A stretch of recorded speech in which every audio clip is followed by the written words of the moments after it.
Eu vim para escutar tua palavra, tua palavra, tua palavra.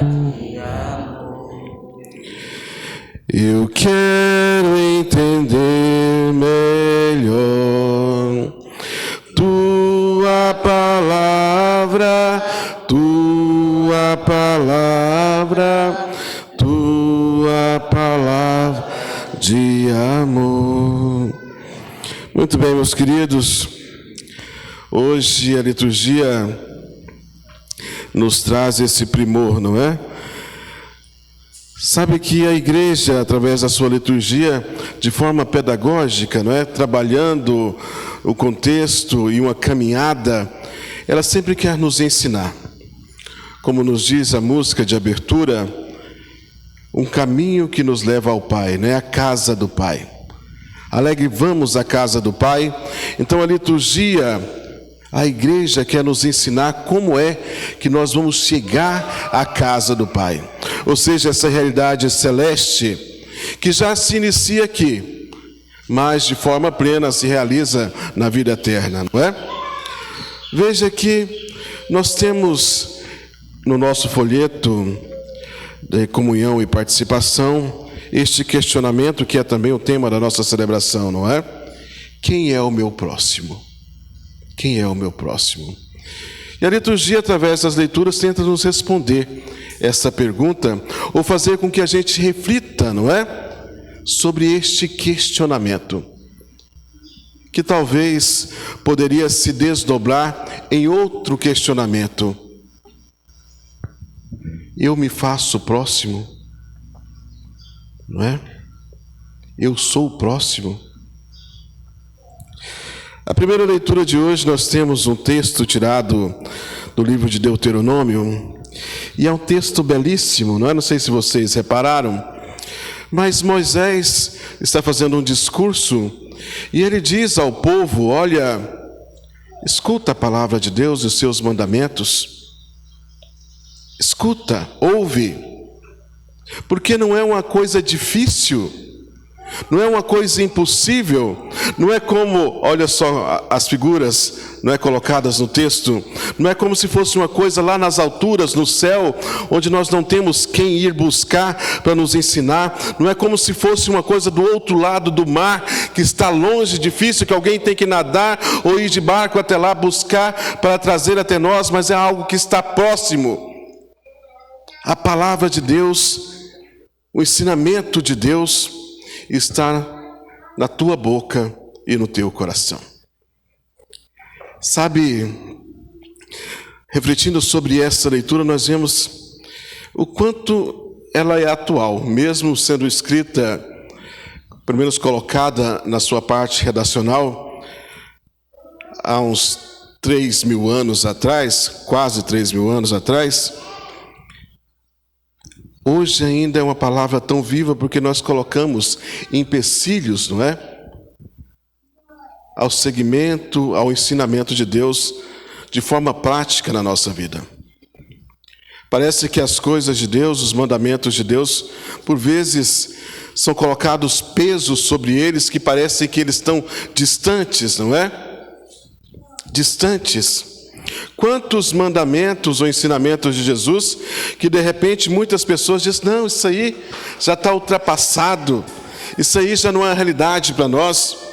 Principalmente no que toca o 6º mandamento, que é a observância da castidade, não é? Hoje, nos tempos de hoje, esse mandamento, esse ensinamento é colocado como se fosse ultrapassado. Já não faz parte da nossa realidade. Hoje são outros tempos. Veja que parece que esse texto ainda é atual, porque nós temos dificuldade de viver os mandamentos e os ensinamentos que o Senhor quer para nós nos dias de hoje. Olha, um preceito que é o de se confessar. Coisinha simples, não é? Não dói, não machuca. Mas há uma corrente por aí que diz: olha, não é preciso. Eu falo com Deus eu mesmo lá no meu quarto. Olha que dificuldade que se tem de viver os preceitos, os mandamentos de Deus em coisas simples, não é? Coisas simples. Sabe que por vezes a nossa cultura também não nos ajuda, não é? Porque parece que cresce cada vez mais um sentimento de se querer burlar as leis e as constituições, como se as leis e as normas fossem coisas ruins. Coisas ruins. Às vezes é um próprio entendimento que nós temos, né? Ou que cresce em nós, a ter uma repulsa pelas leis. Claro, aqui eu estou falando de leis justas, não é? Como essa lei onde avançar o sinal vermelho é uma coisa ruim, não é? Então nós temos essa lei de não avançar o sinal vermelho no trânsito. Mas isso não impede que muitas pessoas avancem, porque elas passam, olha que perda de tempo, não é? Estou aqui, não tem nenhum carro passando, não tem nada, vou avançar. É o nosso entendimento de que a lei é ruim. Se entendêssemos, olha a visão. Olha essa lei, onde eu não posso ultrapassar ou avançar no sinal vermelho, é para o meu bem e o bem do próximo. Veja que o entendimento muda, não é? E a partir do momento que o entendimento muda, aquela lei faz sentido e ela é para o bem. Ela não é contra mim, ela é a meu favor, não é? Da mesma forma de confessar. Olha, muitas vezes eu olho e penso, olha, mas se eu posso confessar eu e Deus, para que eu vou expor as minhas misérias, os meus pecados, diante de um simples homem que é um sacerdote? Olha, mas se eu pensar de outra forma, Jesus um dia instituiu este sacramento, dando aos apóstolos, não é, o poder de reter e perdoar os pecados. Penso eu que ele fez isso para o meu bem. E se eu vou diante de um sacerdote expor as minhas misérias, não estou expondo a ele, estou me expondo a Cristo. Porque ele quer que eu elimine de mim toda a maldade, todas as coisas que são ruins e todas as coisas que não me levam a Deus. Já é outro pensamento, não é? Já é um bem. Eu não estou me expondo ao sacerdote, eu estou me expondo a Deus, buscando a sua misericórdia. É o ponto de vista que nós devemos buscar para a nossa vida diante de todas as leis e os mandamentos de Deus, não é? Não é uma coisa ruim, não é algo que me atrapalha, mas é algo para o meu bem, para a minha edificação e também para o próximo. E é algo que está em mim, não é? Os mandamentos, os ensinamentos de Jesus, esse altruísmo que Ele nos oferece e Ele quer que a gente siga, é algo que a gente conhece, que muitas vezes a gente fala, mas por muitas vezes a gente não age, não é? Não coloca em prática na nossa vida. A segunda leitura de hoje nos traz, na carta aos Colossenses, esse trecho que os estudiosos chamam de hino cristológico, porque ele fala dessa realidade e centralidade de Jesus desde antes da criação até a nossa redenção e salvação, não é? Vai se iniciar falando que Jesus é o rosto de um Deus que é invisível, ou seja, Jesus é a forma corpórea de um Deus que ninguém nunca viu, não é? Ele é a imagem do Deus que é invisível. E o que é uma imagem? É algo que reflete, não é? Que reflete algo. Se eu me olho no espelho, aquela imagem me reflete. Então, se Jesus reflete a Deus, e nós queremos amar a Deus, nós temos que buscar essa imagem para nós, Jesus Cristo. Jesus Cristo deveria ser para nós como um espelho, onde nós nos olhássemos e conseguíssemos ver Jesus Cristo. São Paulo vai dizer em uma das suas cartas, não é? Que hoje, que no tempo dele e também no nosso tempo, nós nos vemos como em um espelho embaçado, não é aquele espelho de antigamente, onde era só um metal muito lustrado. Nós vemos de forma muito errônea, não é? Ainda estamos embaçados, obscurecidos, ofuscados pelas nossas misérias, pelos nossos pecados. Mas nós temos que buscar cada vez mais essa imagem que é Jesus Cristo para a nossa vida, para termos clareza do que nós devemos ser. Deus nos criou, diz-nos no livro do Gênesis, a sua imagem e semelhança. E qual é essa imagem que nós devemos buscar? A do próprio Cristo. Essa é a imagem que nós devemos buscar, essa imagem que nós devemos configurar-nos, sermos imagem de Cristo.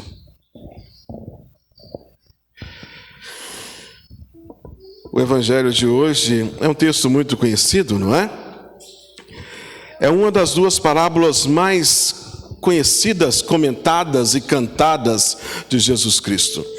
Junto com a parábola do filho pródigo, essa do bom samaritano, todo mundo conhece, não é? Vários e vários comentários durante os séculos foram feitos. Grandes santos e doutores como Santo Agostinho, Orígenes, né, Santo Tomás de Aquino se debruçaram sobre este texto, e realmente ele é muito bonito e tem uma moral, não é, enorme. Então eu, na minha irrelevância, não poderia acrescentar muita coisa, mas nós vamos delinear sobre algumas linhas, não é? Para que a gente possa se deleitar um pouco sobre esse texto. Primeira coisa, alguém se levanta. É um mestre da lei, um escriba. Ou seja, uma pessoa que estudou o Antigo Testamento, as leis, o Pentateuco, as tradições judaicas, que tem o conhecimento, não é? Seria um teólogo dos nossos dias. Ele se levanta, e Lucas nos diz que ele se levanta para testar Jesus. E ele pergunta: mestre, o que eu devo fazer para ter como herança a vida eterna? E é interessante essas palavras desse escriba, porque ele diz o que devo fazer para ter como herança, ou seja, para que me seja dado, não é? E uma herança não é dada por conquista, não é? Uma herança não é dada por você ter uma vida certinha, ou seja, o pior dos filhos ou o melhor dos filhos pode receber a herança, né? Como se fosse algo que é para ele. Não precisa de conquista, não é? Como eu posso fazer para receber como herança a vida eterna? Jesus, diante desse questionamento, e olha a pedagogia de Jesus, não é? Jesus não vem rebater ou dar respostas prontas.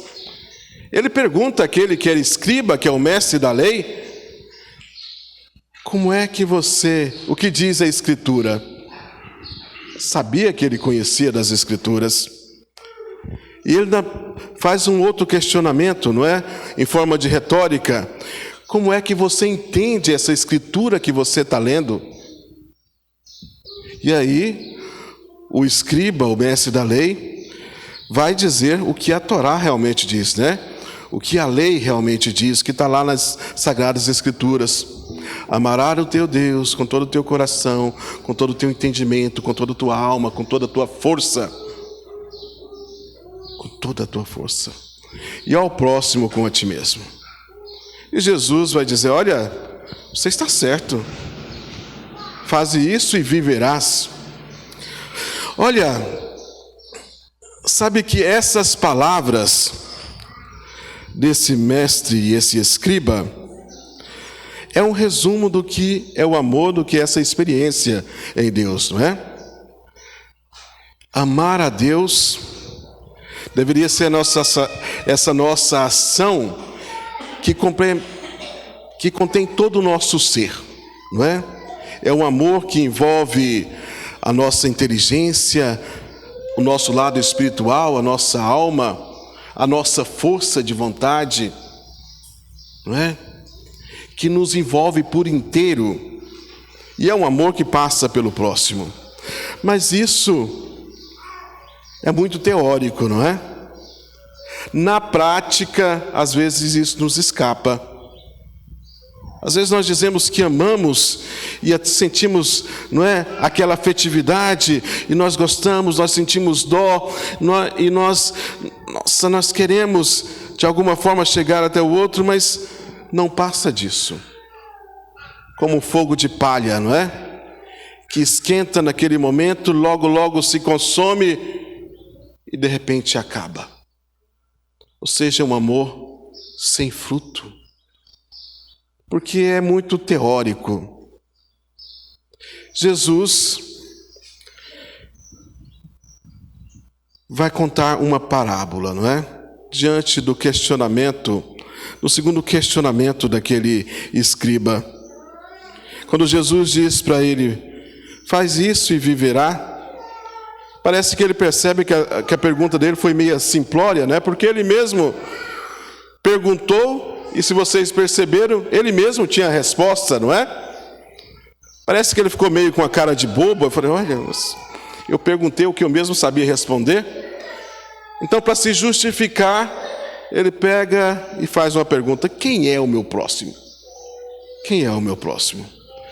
E veja que, para nós parece uma pergunta simplória, mas é preciso que a gente se aprofunde nisso, porque naquela época, o próximo era entendido só como aqueles que eram realmente próximos, ou seja, da família, amigos, não é?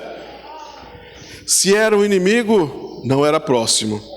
Se era um estrangeiro, não era próximo. Se era um samaritano, não era próximo. Se era um pecador, não era próximo. Se era um publicano, não era próximo. Se era um romano, não era próximo. Então o próximo era um grupo muito pequeno, não é? Só aqueles que estavam ali mesmo quase que sanguíneos. E nem todos, porque se tivesse em estado de impuros, não era próximo. Jesus veio meio que quebrar com esses paradigmas, não é? E veja que não é uma coisa somente social, mas também religiosa, porque a própria religiosidade judaica daquela época pregava muitas vezes esse distanciamento, não é? Nas questões principalmente referentes às purificações. Se as pessoas estavam impuras, ou seja, muitas coisas deixavam a pessoa impura, alimentação, sangue, não é? Certos tipos de doença. Um judeu, se ele virasse um publicano, ou seja, um cobrador de impostos, já era impuro. Se ele andasse por certas terras, eles eram impuros. Se ele entrasse em uma cidade pagã, ele precisava se purificar porque era impuro. Então tudo isso distanciava, não é? Então o próximo eram poucas pessoas. Sabe, Jesus então vem quebrar tudo isso. E ele conta essa história que é muito bonita, mas tem uma profundidade muito grande, não é? Eu disse que os samaritanos eram pessoas muitas vezes odiadas pelos judeus. E olha que todos eles, os judeus e os samaritanos, a princípio eram o mesmo povo, os hebreus. Depois da morte do rei Salomão, aconteceu essa divisão que cada vez mais foi crescendo, se tornando mais intensa, essa raiva e esse ódio. E mesmo depois, como quando os macabeus, e seus descendentes se reuniram, toda Israel de novo, ainda ficou essa contenda. Depois, uma hora, seria bom nós termos uma aula de história de Israel, né? a gente adentrar esses, mas não é para agora. Então veja que era um povo hostilizado, não é? Os judeus não gostavam dos samaritanos, os samaritanos também não morriam de amores pelos judeus, não é? Veja que Jesus, contando essa história, ele vai dizer que um homem, ele não fala se esse homem é rico ou pobre, se é preto ou branco, se é judeu, se é samaritano, se é estrangeiro, se é mendigo. Fala que um homem, descendo de Jerusalém rumo a Jericó, é assaltado e deixado à beira da morte, ali à beira da estrada, não é? E ele conta-nos que o sacerdote e um levita passam por eles. Geralmente, quando comentam esse texto, gira em torno somente da religiosidade desses dois, não é? Porque o sacerdote é aquele que presidia o culto e também os sacrifícios no templo. E os levitas eram aqueles que cuidavam de toda a liturgia e dos afazeres ali no templo de Jerusalém. Essas pessoas, a princípio, pela sua religiosidade, deveriam ser aqueles que mais tivessem cuidado com o outro, não é? Mas nós não sabemos o motivo, Jesus não descreve o motivo pelo qual eles passaram pelo outro lado, desviando desse moribundo que estava jogado no chão.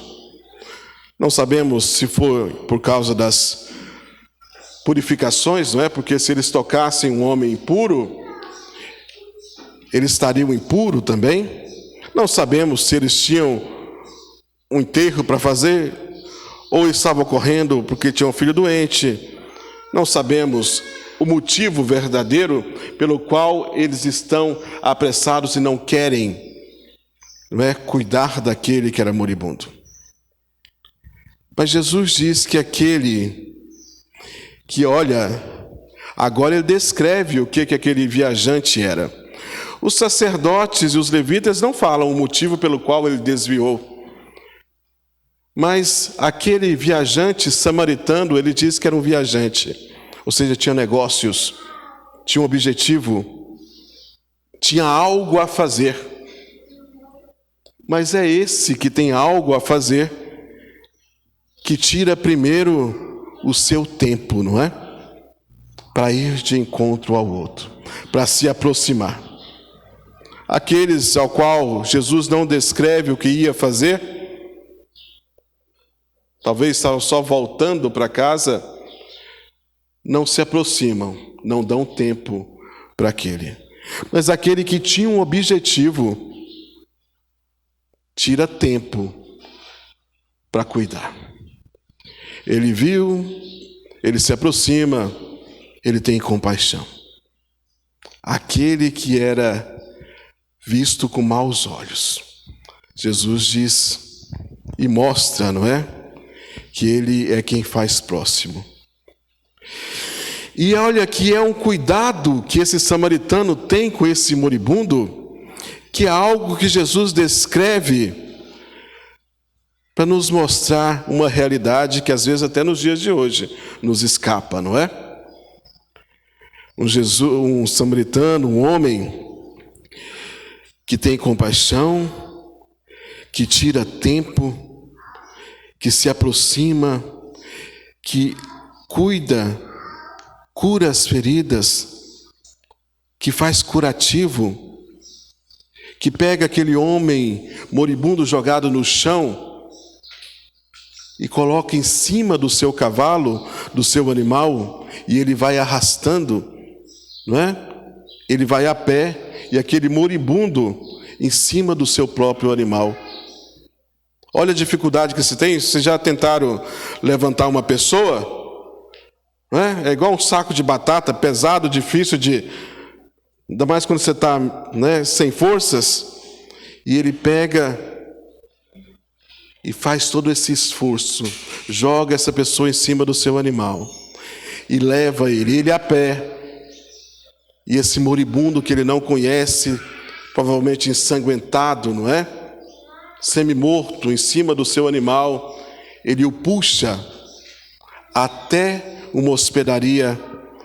Chegando lá, ele poderia muito bem Ó, cuida desse aí. Não. Ele aluga um quarto, não é? Hospeda aquele moribundo e diz para o dono da hospedagem: olha, faz todos os cuidados com ele, trata-o bem, e quando eu voltar, porque ele tinha um objetivo, não é?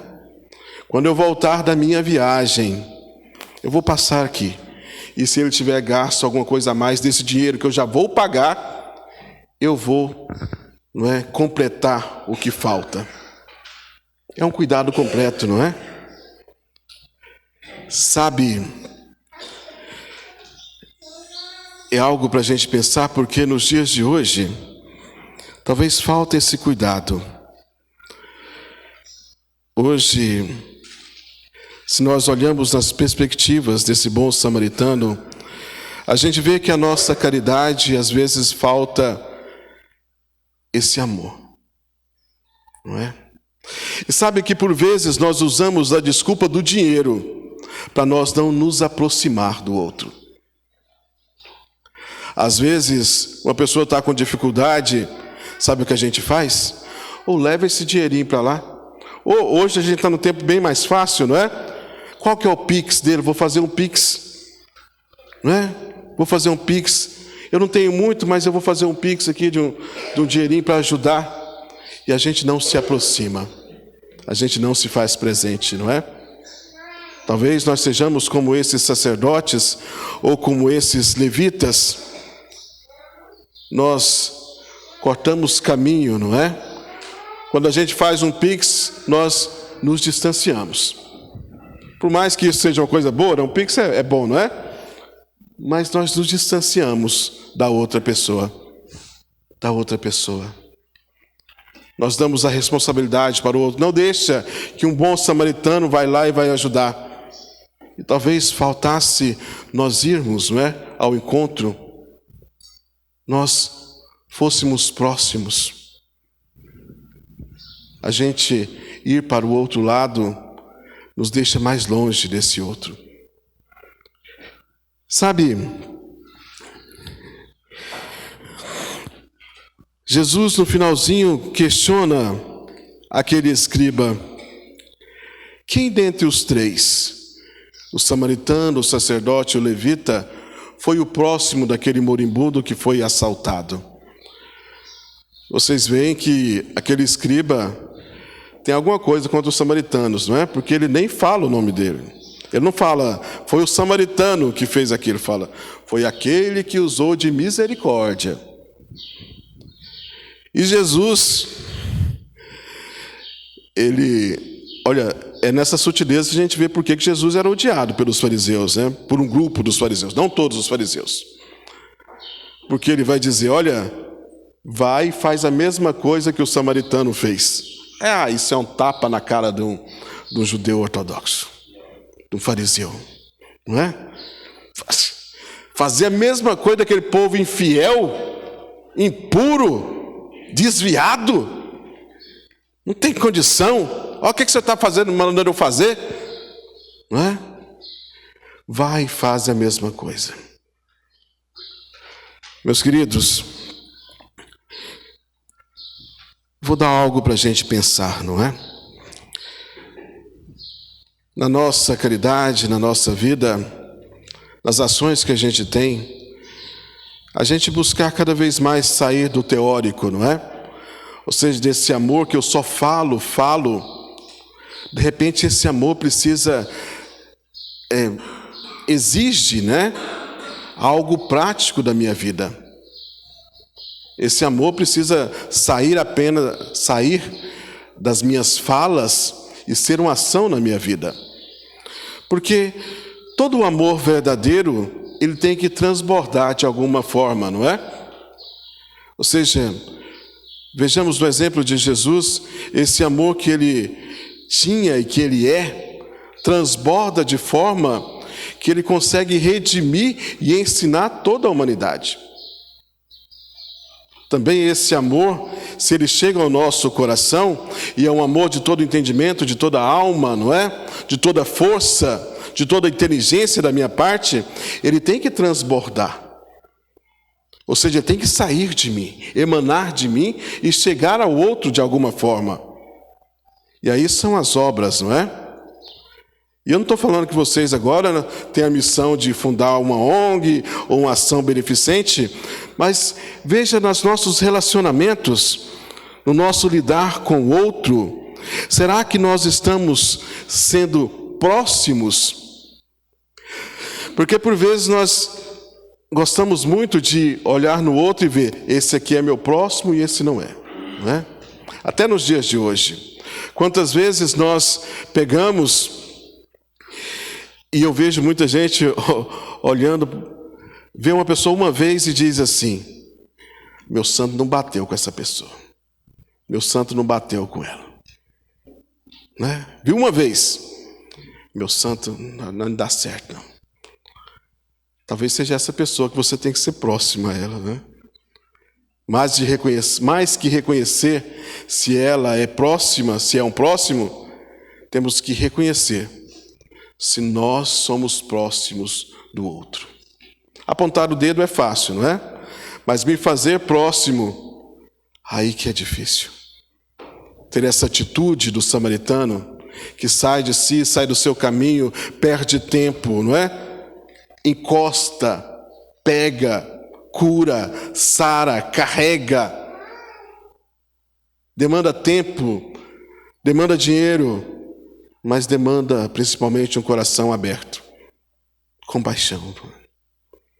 Vamos pensar para ver se as nossas relações, para ver se a nossa vida está nesse caminho, não é? Está se fazendo próximo. Amém? Eu gosto de escutar tua palavra, tua palavra, tua palavra de amor. E o mundo ainda vai viver tua palavra, tua palavra, tua palavra.